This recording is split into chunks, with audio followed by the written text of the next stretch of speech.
And now, the show that bridges the gap between faith and business.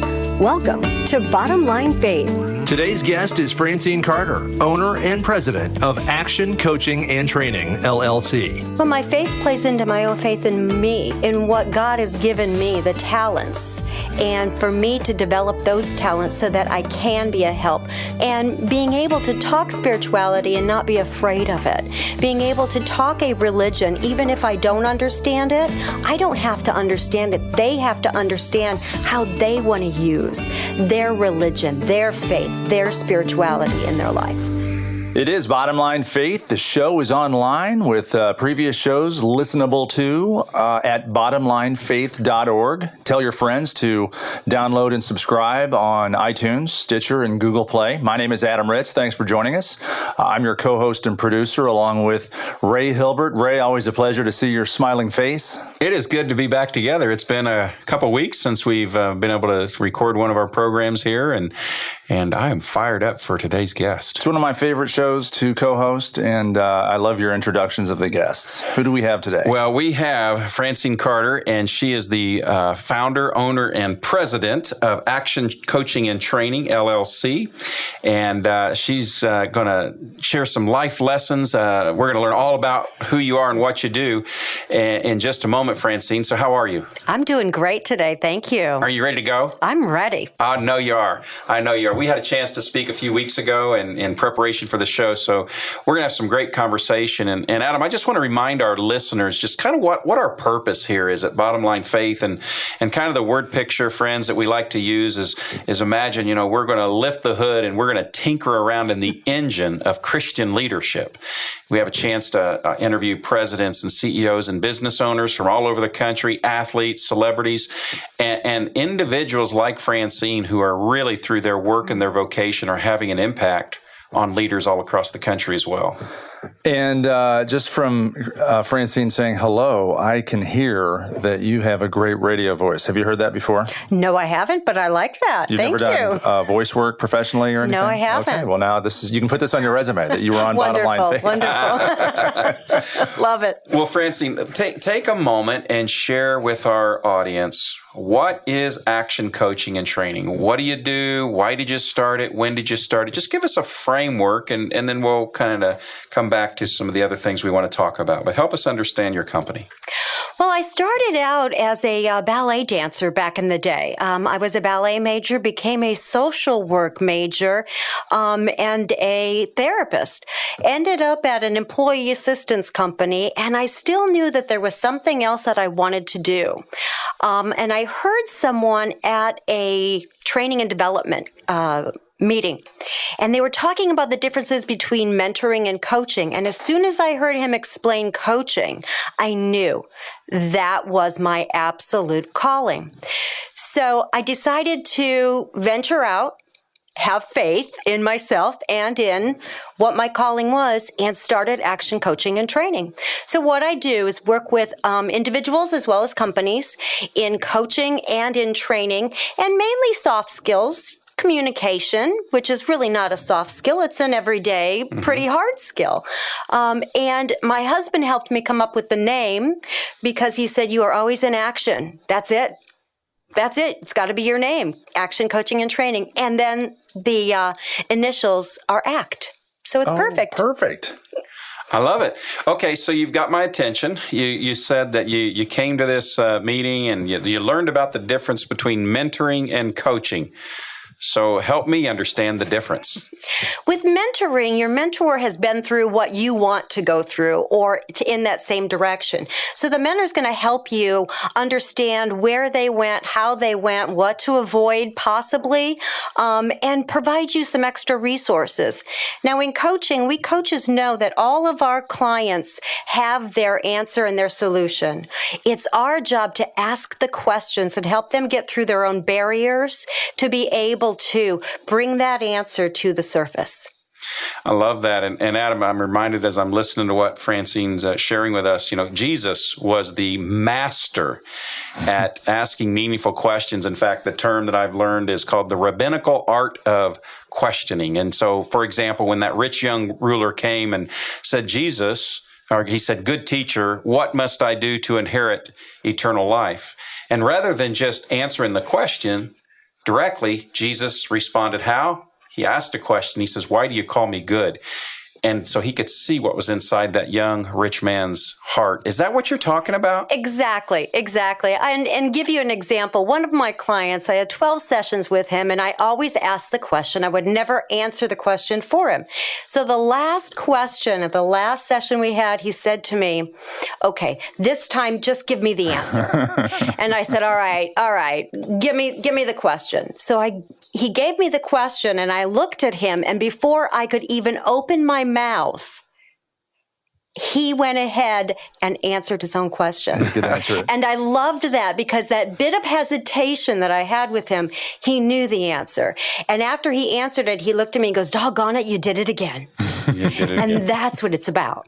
Yeah. We know that they have their answers. We all have our answers inside of us. Yeah. So let's learn. I'd like to learn a little bit about like what types of clients do you serve?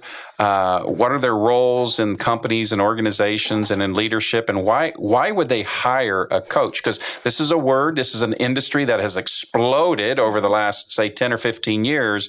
And I'm sure that some of our audience, are familiar with the term, but they may not understand, why does a leader need a coach? So who hires you and why? Well, the people that hire me, a couple different ways I get into a company. One is when someone they notice that is worth and has value are having just a difficulty, and they know that they've got what it takes, but they don't want to interfere. They want someone else from the outside to come in and really get to the truth of what's really going on without having to know every single detail. So as a coach, I come in, I talk with that person. It's confidential. They can say what they need. And I always tell them, you can even tell me that you're not really fond of your boss. It's not going to go back to your boss, but we're going to find out why you're not fond of your boss and help you understand more about where your boss may be coming from. As well as leaders of organizations, the higher you get sometimes, the less you have someone to confide in. And you think you have to have all of the answers. And the reality is, even though you're a leader of an organization, you're still a human being. And you still have some insecurities here and there. So being able to have someone who's extremely objective and is not going to give you the answer, but is going to help you figure it out, that's what they hire us coaches for. Well, I hear three things in that, Adam. I'm actually taking some notes as I'm listening here. I hear, and let me know if I missed anything. Okay, Francine, Sure. Every leader needs a safe place to have a real conversation. Yes. Without consequence, without penalty. Exactly. I heard that. I heard they need confidentiality to know that what they share is not going to be used against them politically. Exactly. Right? Exactly. Or in any way, shape, and form used against them. Yeah. And then akin to that, we just need a sounding board. Absolutely. Sometimes we just need to you ever like that, Adam, where you just need to hear yourself think? And like as she referred to in her first statement, sometimes as you're asking your own question out loud, you can figure out the answer out loud. If those thoughts are stuck in your own head with the door closed, you're blocked. And as soon as you get to talk to Francine, ask your question out loud, you maybe can figure out the answer on your own. Exactly. And what I call that's when you're in your head and it's that minutia mania where you just keep going around and around and around. I have minutia mania. We all do. I never knew what it was called. Minutia mania. I'm nuts. Well, we all have a little bit of that. But the key is to accept that nuts part of us and how to use it, and to use it in the best way possible. Because we humans, we really are hilarious. Mm-hmm. We're hilarious in the crazy things we do. We fight life every day. How many of us fight getting up in the morning? We fight the alarm clock. Well, doggone it. The alarm clock went off and we woke up. I think that's a pretty good start to the day. Score for me. Got out of bed. I have a friend that got into some coaching, and one of the things I heard from his side of the table, which is your side of the table, is not to confuse the term with life coach. Is that a term that bothers you?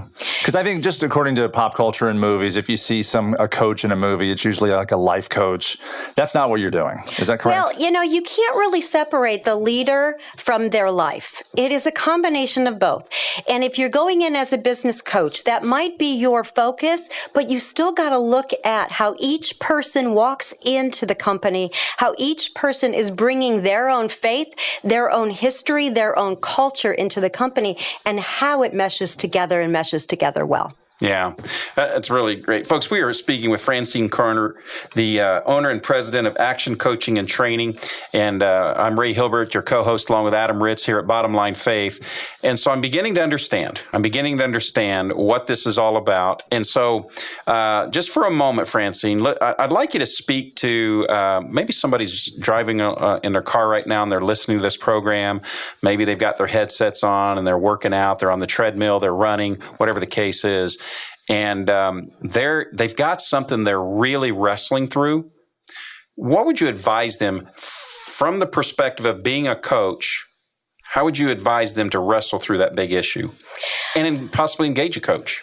The first off is to know what you're wrestling with. And if you don't know exactly, to be able to sit down with that person or find someone you confide in and say, this is what I'm wrestling with. Do you know someone that really specializes in that? The other way of looking at it is going into the International Coach Federation on the web, because they've got certified coaches there that we want to make sure that you're really looking at someone who's been through training, who's not just holding out and hanging out a shingle and saying, I'm a coach. I've gone through a coaching program that was 9 months, and it was equivalent to my master's in social work. It was amazing. So there is neuroscience involved in it. There's a lot involved in it. So don't be afraid to seek out a number of different coaches. I've had clients contact me, and we've met. And if it's not a good match, I always tell them that I will help you find the person that's going to be a good match for you. It's not about competition. It's not about competition. It's about finding the right person that you can feel confident with and you can feel extremely vulnerable and be safe. So I've just got conjured up in my mind. Are you telling me that they're going to meet in my office and I'm going to curl up on the couch and I'm going to lay down and talk about what happened to me when I was 5 years old and why I'm a mess? Is that what's going to happen here? No. Coaching starts with where you are and going to optimal. Okay. Therapy is where you are, but healing the past. And it's interesting because I have both. I have a license. I'm a licensed clinical social worker here in Indiana, but I'm also a coach. And I tell my clients, if you're sitting up, we're in coaching. If you're laying down, we can be in therapy. That's therapy. So it's always fun to see, those executives that still wear the suits, because, there are some out there that will all of a sudden start laying down. And I'll say, no, you haven't paid me for that part yet.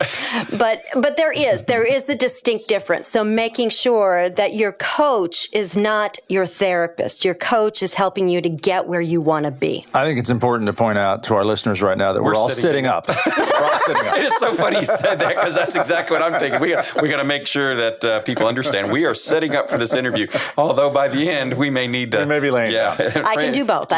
You be the judge of that. Okay. Awesome. Well, let's take a little bit of a look back now, talking about kind of looking back and so forth. Tell us a little bit about in your career and in your work, some of the hardest decisions you've had to make. Here at Bottom Line Faith is a big part of it is the core of our conversations here. So tell us a little bit as you maybe were starting a business or as you built your company, the hardest decision you've had to make and how did your faith play a role in that? And maybe it wasn't just around business, but tell us about that. Well, I think it was especially when I left a full-time salaried position to start a company.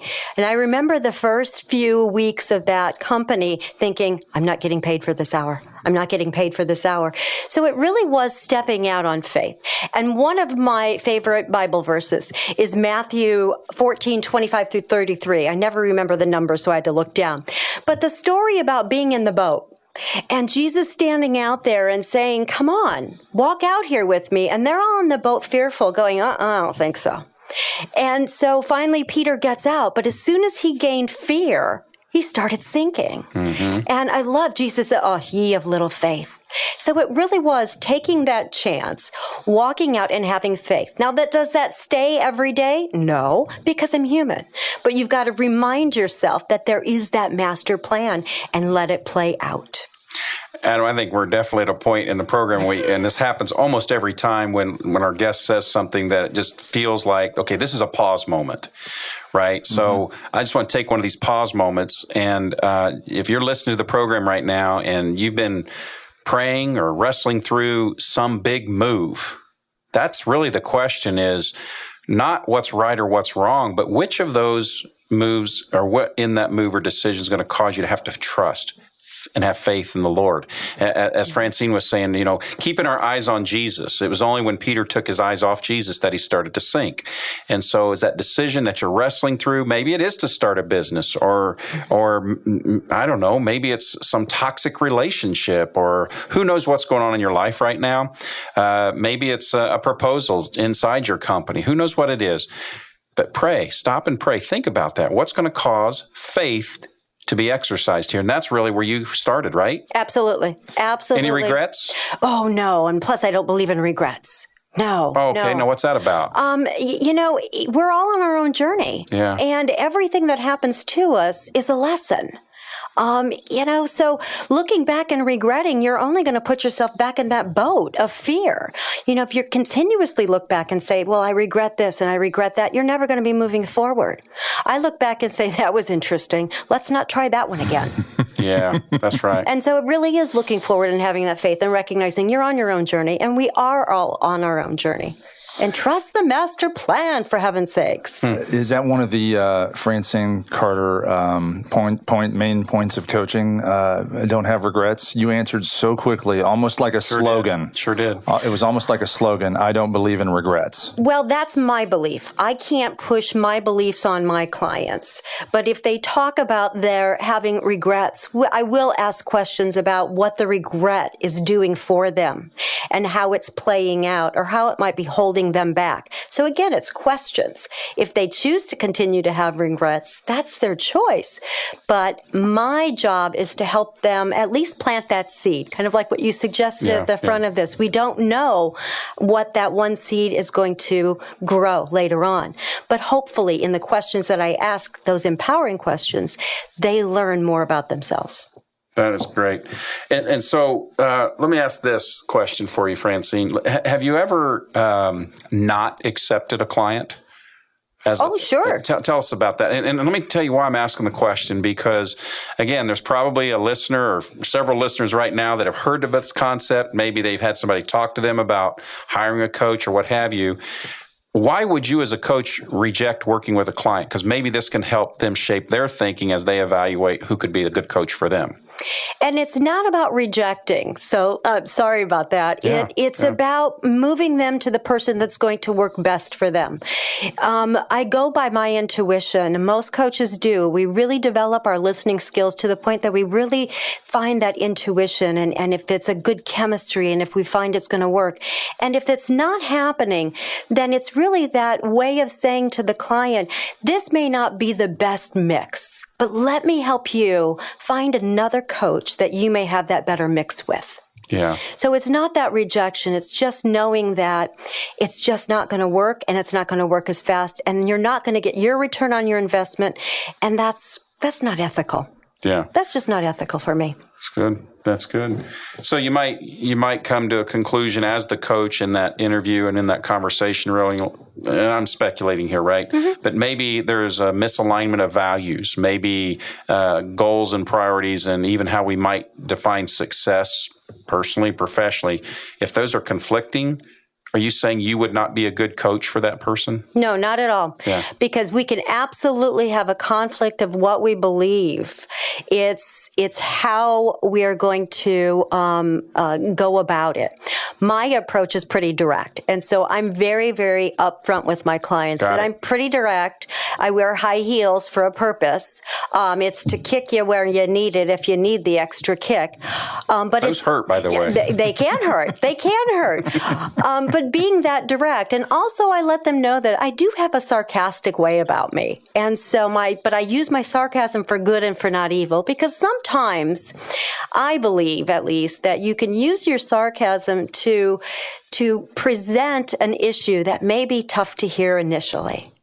Okay. And so being able to talk with that client up front, this is my approach, this is my personality. Whatever you bring to the table is not for me to judge. Perfect. Actually, I'm a big believer that sarcasm is a spiritual gift that just got left out of the Bible. So I really am glad to hear you say that. And you are gifted. You are very gifted. I try to exercise that muscle. All right. Well, folks, once again, this is the Bottom Line Faith Program. Adam Ritz and I, Ray Hilbert, your co-host here, we are interviewing and talking with Francine Carter, the owner and president of Action Coaching and Training out of Indianapolis, Indiana. And Francine, let me ask this. Can you think back in a coaching relationship, in a coaching conversation, a big mistake you made? And if you can think about that, what was that mistake and what did you learn from it that's now helped you be better at what you're doing? Again, mistakes are not one of those things I think about, but just like regrets. I think the biggest one that I look back on is being a little too open. I'm an open book. It's all about my truth. If you ask me a question, I'm going to answer it. But sometimes clients don't want, or others around me don't want to hear my unfiltered versions. So being conscious of a nice, healthy boundary, and making sure that, we put ourselves in check. Sounds a lot like my 13-year-old daughter. Ever since she's been young, there's no filter. If it's up here, it's coming out, and no thought. No, she's quite open, right? Yeah. In fact, we nickname her CNN because she never stops talking. My husband always says if I'm not talking at night, he knows I'm sleeping. So there you go. So it sounds like you think out loud too. I do. That is great. Well, so on that note, a wife, you have children? 2 children. How old are your children? They are 22 and 23. We adopted them from foster care when they were 7 and 8. Fantastic. So you have epitomized working motherhood, spousehood, those sorts of things. So, there may be some leaders listening right now who are wrestling and balancing it all. How'd you work through that process? Building a company, being a spouse, children, I'm sure community involvement, church involvement, those kinds. How did you balance, or how do you continue to balance it all? Priorities, absolute priorities, and what my passions are. If someone wants me involved in something and my heart doesn't scream yes, then it's a no for me. When I started my company, it was a hobby. It was a hobby because we had just adopted the girls about a year before, and they needed stability of knowing there was going to be a mom around at the drop of a hat. And we had many phone calls that I had to drop a hat and go to the schools. So that's where my priority was. I always tell people that my first business was my children, and then the second business was my business, and it was a hobby. So now it is only yeses to the things that really ignite my passion. Wow. How much does your faith play in the role of coaching with one of your clients? I guess from your, I don't know if you'd call them teachings or philosophies, if this person is a Christian or is agnostic or atheist. I mean, how much does your faith play into that, I guess, relationship between you and your client? Well, my faith plays into my own faith in me, in what God has given me, the talents, and for me to develop those talents so that I can be a help to even a client who's an atheist, which I've had a couple. And we've had that conversation. That's another piece, making sure that as a coach, I don't ignore that piece of someone's life. And being able to talk spirituality and not be afraid of it. Being able to talk a religion, even if I don't understand it, I don't have to understand it. They have to understand how they want to use their religion, their faith, their spirituality in their life. Now, of course, if they're going to harm someone, that's another thing. Sure. But it's all up to what they want. And it starts with me having the faith in the job that I have been given to do. Believe it or not, Adam, once again, we are at the end of our program. And boy, there's so many other things I'd love to talk about and questions. But, there's one question we always ask. Before your question, I think I'm going to suggest that we change the slogan or implement the slogan, the fastest half hour in radio. With Bottom Line Faith. It's the fastest half hour you'll ever listen to with the interesting people we talk to. Okay, on with your question. Go ahead. It is. It never ceases to amaze me. And and Francine, we talked about this before going on air and having this interview. We said there's one question we always do ask, and it's the last question we ask here at Bottom Line Faith. And I always take a moment and set the stage for it. And it's what we call our 423 question. It's based out of Proverbs 4:23, where Solomon writes, "Above all else, guard your heart, for it determines the course of your life." And there are some biblical scholars who believe that these may have been among the last words that Solomon wrote. He gave us Ecclesiastes, he gave us the Proverbs, and those sorts of things. And there are some, as I said, biblical scholars that think not only was this perhaps some of the last words that he wrote, but it's possible that he gathered his family, he gathered his loved ones around him, and he's like, thinking, I've given you all this wisdom, I've given you all these principles to live by. Now I'm going to give you the one thing to never forget. Above all else, guard your heart. Okay? So let's now just fast forward the clock, and let's pretend it's at the end of your time, this side of eternity, and you have a chance to gather your family, your friends, and your loved ones. What is the most important piece of advice that you could pass along? In other words, fill in the blank. Above all else, know your heart and be and live your heart. Say it again. Know your heart and be and live your heart. Trademarked. I'll be contacting my attorney later. .com and .org. Be and live your heart. Mm-hmm. I love it. Love it.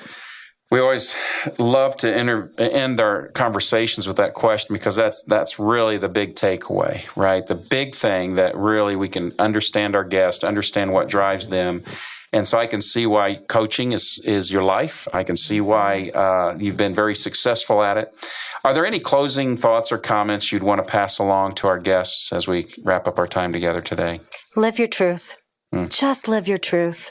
Absolutely. And unapologetically, transparently, and watch yourself transform. Adam, what do you think? And I'll just add to that, Francine, and speak for you. About the minutia mania that is just running around inside the skull and bouncing around. You need to let that out, right? Absolutely. Absolutely. That's what I'm going to do the rest of today. I'm going to deal with my minutia mania. I have a whole new perspective of how to work with you from this point forward. There you go. Okay. Well, Francine Carter, let's. I want to make sure we have our listeners have a chance to find you online. The website, maybe Facebook, Twitter. What do you got? Website is actioncoachingtraining.com. You can find me on Twitter. You can find me on Facebook. All of this wonderful social medias. There's an addiction there, so I'll be seeing my therapist later. Okay, and you'll be laying down. Okay. Action Coaching Training. Actioncoachingtraining.com. I love it. ACT. Actioncoachingtraining.com. Closing thoughts from you? Just always a pleasure to have these faith-based leaders on the show and to find out more about coaching. And how I think it's nice too that your clients are people that maybe aren't comfortable opening up in front of other people. They might feel like they have to have a mask on at work. They can't let their hair down in front of their employees or let anybody know what their thoughts might be.